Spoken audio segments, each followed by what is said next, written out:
Could you state your name? Kennedy Felder. What is your current occupation? I'm a forensic psychologist. And did you graduate from the University of Illinois? Yes, in 1982, I received my BA in criminal justice. You also attended the University of Chicago in 1987, correct? Yes, to pursue my interest in criminal psychology profiling, I earned my PhD there. Could you tell me your involvement in the FBI? I completed the FBI's training program and worked as a field agent for 5 years.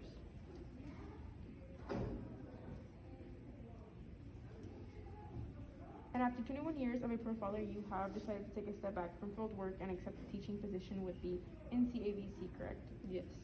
And when asked, do you consult for the state? Yes, when asked, I consult for the state and defense, and I'm frequently testify as an expert witness in those cases. And what can you tell us about the investigative process of a criminal profile? Criminal profiling is generally a 5-step investigation process in which a profiler analyzes all available evidence in a case to develop a profile of the likely perpetrator of the crime. What does a profiler intentionally consider doing?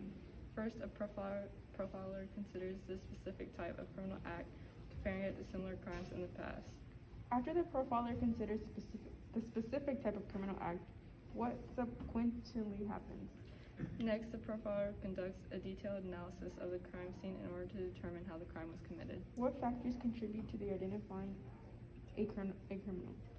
Factors such as the offender's movements and positioning during the crime, as well as their use of any weapons or physical substance to aid in commission of the crime, clue us into the criminal's thoughts process during the event. As previously stated, what occurs once the profiler has conducted a detailed analysis? Next, we evaluate the victim's activities, contacts, and background to find connections to potential suspects and possible motives for their targeting.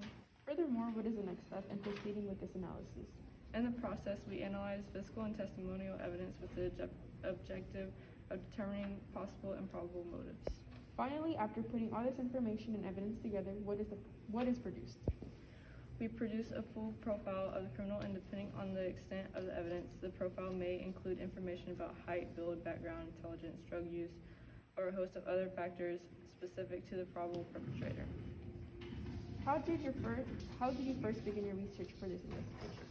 I began my research in this case by investigating the fundamental details of the crime. First, I gathered information about the criminal act itself, reviewing exhibits 1 and 2, which were the police reports and witness interviews.